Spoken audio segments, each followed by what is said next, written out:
Day 2 continued. So here's the deal. There are 8 angles. 1, 2, 3, 4.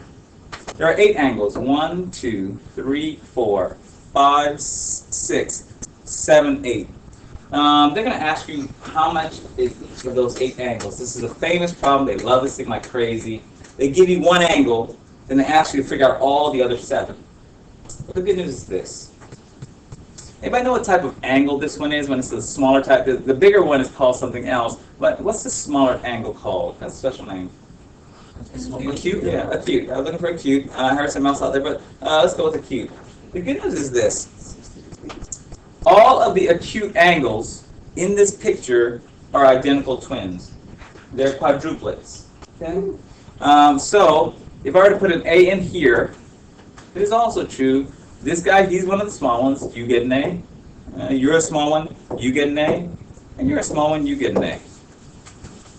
In this picture that they will give you, this famous picture, the A's will always be diagonal across from each other, and they'll be right next door to an O. And O is for obtuse. If you had a highlighter in one color, here's what I want you to draw. If you can draw a zigzag, you will know all of the answers for the A's. What I mean with a zigzag, if you had a color, you would start here, and you go zig, zag, zig. If you can draw a zigzag, you get half the answers on the test. The other half are all O's. You always have an A and O next to each other. This is an obtuse angle. It's obese. It's big, obtuse. Well, across from it, there's another O. You can see the angle is really big and wide. It's more than 90 degrees. It's not like the letter L. It's like bigger than the letter L.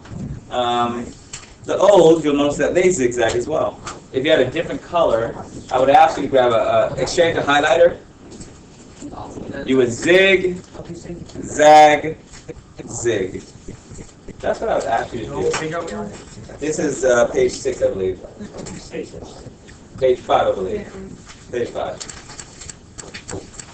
So this right here gets you a bunch of answers. Now, I'm actually going to put in some numbers so you can see how it works. Here's how it works. Normally, the math people are sitting at home making up junk for kids to learn for no apparent reason. They say, here's what we're going to do. We're going to call this angle A. We're going to make it an 80. We're going to say this one is 80, and then we're going to say to them, I want you to tell me the other 7. I just gave you 1. You tell me the other 7. Well, if you can do a zigzag, all the reds, zig, zag, zig, are going to be exactly the same number. So you got half the answers automatically. In other words, this guy here, you get to be 80. You get to be 80. How about you down here? Yeah, 80.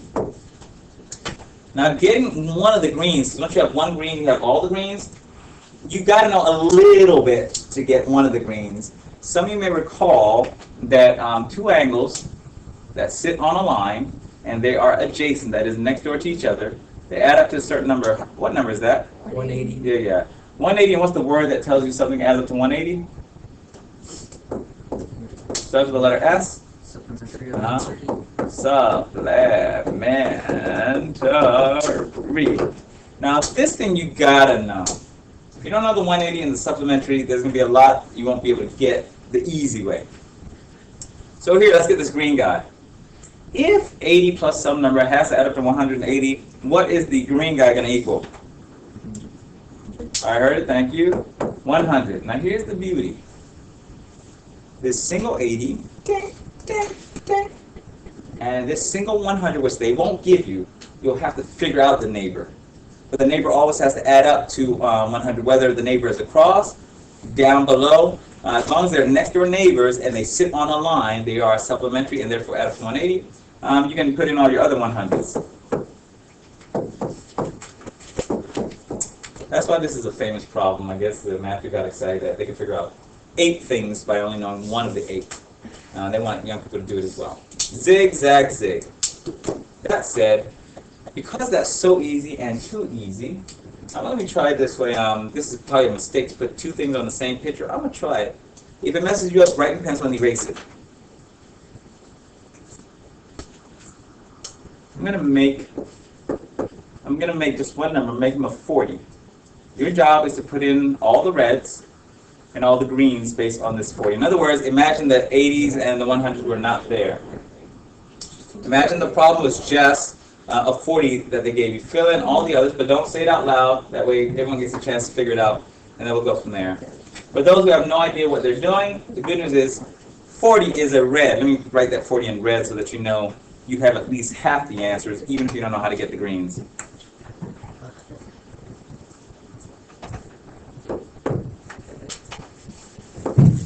All right, let's try and get all the other angles.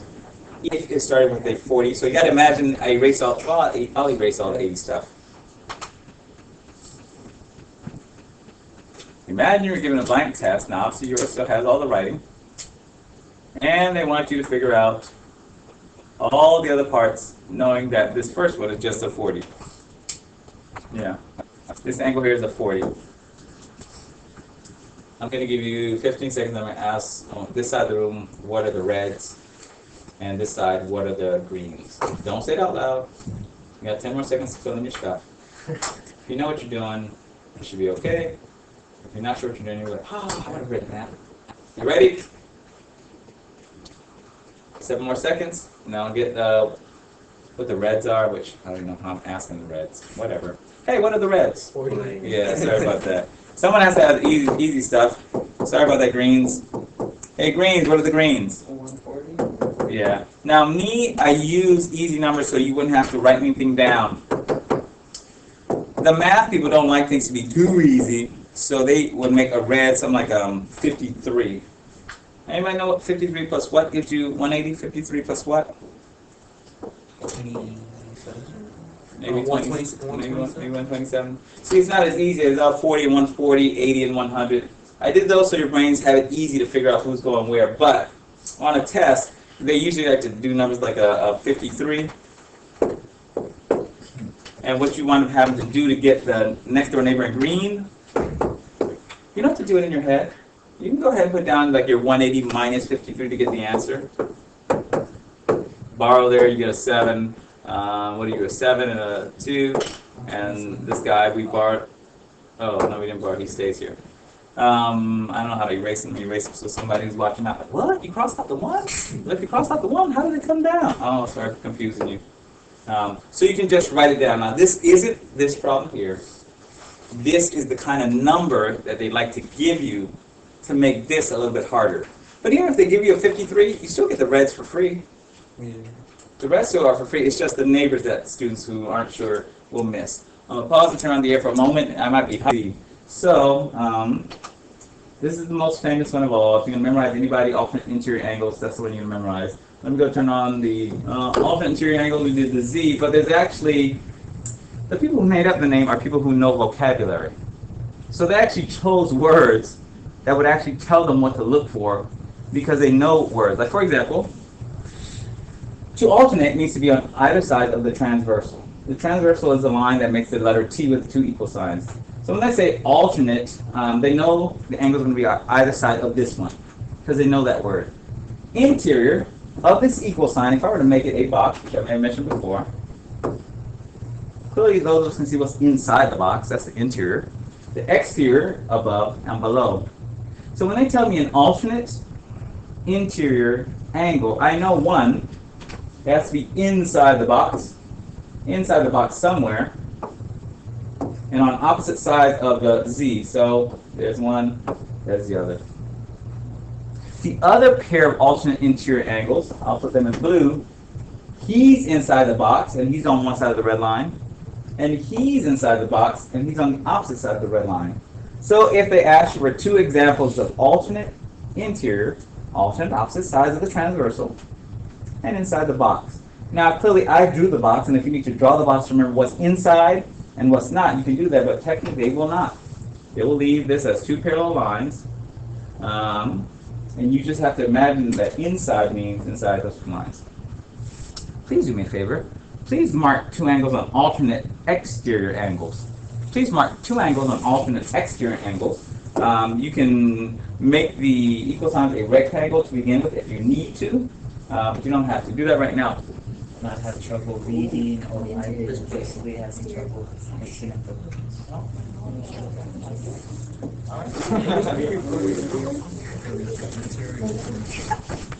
They have kind of like a little bit of experience. So, on like this one. There's 8 of them.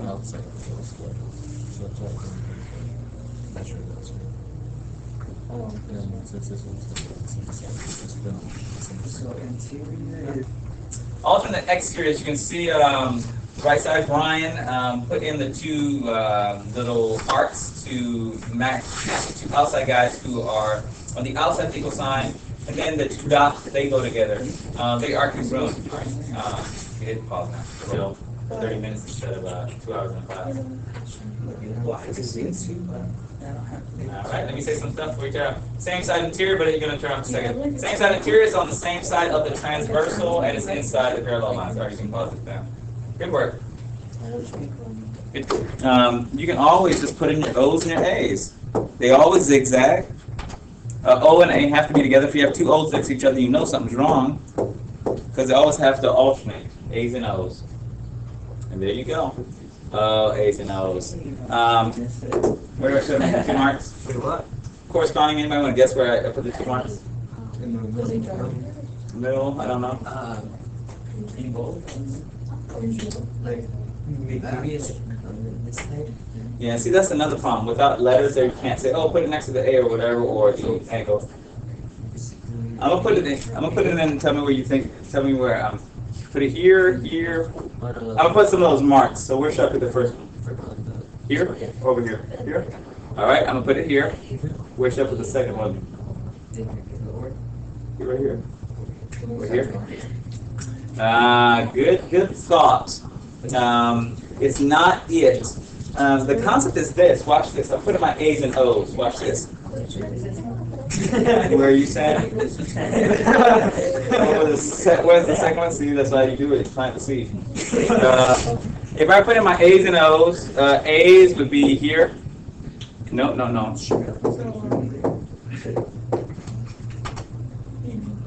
And my O's are there. But here's the trick, though. In order for all these things to work, the ones that we have the marks on must be the same letter. Well, what does he mean by that? In this picture over here, my O's are which one? Yours are the O's right here. My A's are here. Notice that the little swish marks have the same letter, and they must. Here, notice the swish marks. He has an O, he has an A. So for this whole page, it won't work unless the swish marks line up on the same letters. Corresponding simply says this: you are doing the same thing. Let's say you're a person and you're on the top floor of the apartments. Actually, right there. The people who live directly below you are corresponding to you. In other words, the girl next door. Give her some red hair. A red hat. She's wearing something. The girl directly below you, she's corresponding to you. The people who live in this apartment complex, they're Martians. They all play the music really loud. And you're like, dang, can we go to sleep? Can we get some sleep here? Big nose. Yeah. These people are corresponding to each other. In other words, if you do the same thing on the same place in the line on the top floor as you do on the bottom floor, you are corresponding. So these people correspond to these. So A with A, O with O. Notice these O's here. They're also corresponding. This O is doing the same thing this O is doing. That is, they're hanging on from the ceiling for whatever reason. So let me erase all this and just put 2 corresponding angles so that you can see just 2. Just 2 so they can see just 2. I'll do famous ones. Here's a famous corresponding. That guy's famous right there. Mark him. What page number is this that we're on? We're on page 6? All right. These are very important. These are the names of people in class. By the way, Jesse, her name is Madeline. By the way, Shirley, his name is D-A-N, D-A-B. No. B or an N? N? Looks like a card. That's Daniel. And by the way, David, who are you supposed to say his name? Shirley? He was going to Shirley? Clarissa. Oh, Clarissa. Yeah. So basically, these are the names of those people in the room. If they're important enough, you'll have to memorize their names. If they're not important enough, you'll forget it and you'll miss it on the test, just like in class. But it's no more than memorizing. All right, let's get to the next page. All right, video people, should have come to class. What? Is this the same page or another page? Another page. Corresponding angles. How do we know these are congruent? How do you know they're congruent? I don't know. I'm going to say an answer that I'm going to put on my test, and hopefully the teacher, it has to do with two parallel lines are cut by transversal is part of the reason. So I'm going to do what I think is a math answer. Then I'm going to put down all A's are equal to each other and all O's are equal to each other. So here's what I'm going to do. Math answer, my guess, ask Brian or Tim, was I right? All right, corresponding angles, two famous ones. Hey, how do you know these angles are congruent? I'm going to write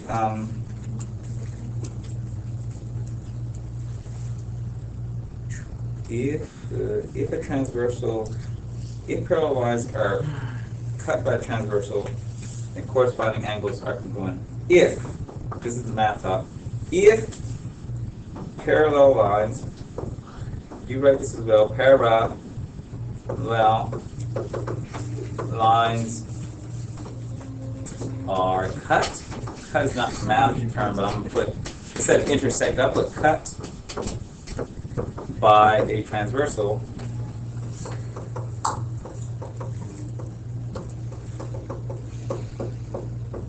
Then corresponding angles are congruent. Then, but this is a long answer. Corresponding angles, then I'm videotaping, so I don't want to write it twice, are congruent. Now I don't have any space for that over there. Are congruent. All right, do your best to see if you can write that. Are cut by what? By a transversal. Yeah, cut by transversal. We're rolling now, and boom, magically an E appears where there wasn't an E. When you watch the video, you'll see lens, and then 1 minute, second later, boom, you see ion lines. But the statement says, if parallel lines are cut by transversal, then corresponding angles are congruent. Oh, here goes. A's in red, A. I want you to write in A's and O's so many times that you can do it in your sleep. You don't even have to think about it. You know all the A's are congruent, you know all the O's are congruent. Therefore, for all the interior angles, the A's are congruent. How am I going to say that? A's and O's. All A's are equal to each other. Therefore, alternate interior angles are congruent. I'm going with that. All A's are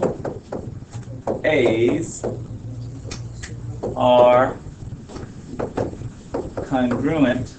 Congruent just means they're identical twins. They're equal to each other. That's geometry talk. Therefore, we're going to use math. Therefore, so we're going to have to write the whole word. Three dots in a triangle. One are la vida loca if you put it here. But in math, they mean therefore. Therefore, alternate interior angles. I'm going to abbreviate alt int angles. That's the angle symbol with an S. Alt interior angles are congruent. I'm going to write the congruent symbol. Congruent. Congruent is an equal sign with a similar or an enye above it. Conjecture, a proposed statement formed on incomplete information has not yet been proved. Conjecture is like a rumor. Did you guys hear about what's the guy's name? He used to sit at the front desk. James. Yeah, hear about him? Now he sits at the back desk. he may have been demoted from his position as a regular teacher. He's actually performing. Oh, he's moved back to the front. Right, he's at the back, moved to the front, but now he's at the testing station. Right. Did you hear about that? I think because he, Look at his face. well, I can't say right here because we were recording. There he is, right there. I can say right here. Love it. No, I think he's fine. He's a real player. Conjecture in real life is a rumor. Proof is I talked to James and he told me, You're like, hey, I'm helping out in the testing center. If they want me back there, I'll help out back there. I'm not in trouble or anything. So proof is where you actually, I guess, no other way but to say prove it. You're sure. You talk to the source. You talk to the source. Don't say anything about people that you wouldn't say in front of them. Like evidence. Yeah. Ooh, yeah. I'll put evidence to it.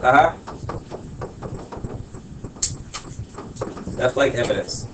But it's hardcore, it's real. it's the second time. Does that mean I have a pencil or no? No. Well, wait, let's Bring an extra one. Yeah, find it, then bring it back officially. I am so happy to see this problem. Please do me a favor. Please put in your A's and O's. Actually put in your A's and O's. Then it will be your task. One of them is going to be a freebie. The other one you'll have to do that 180 thing. But put in your A's and O's and then fill in how much the Y is and how much the X is. But start by putting your A's and O's. Once you have in your A's and O's, one of the two you should have automatically. The other one you might have to work out a little bit. Hey, Shirley Side, what's Y? Oh, hold on.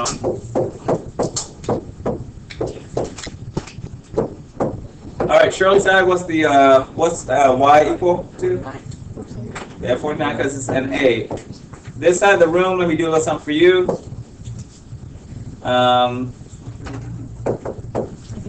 What's an O? What's an O side? 139? 131. Take a look at it, see if you're confused. I'm going to check for thumbs and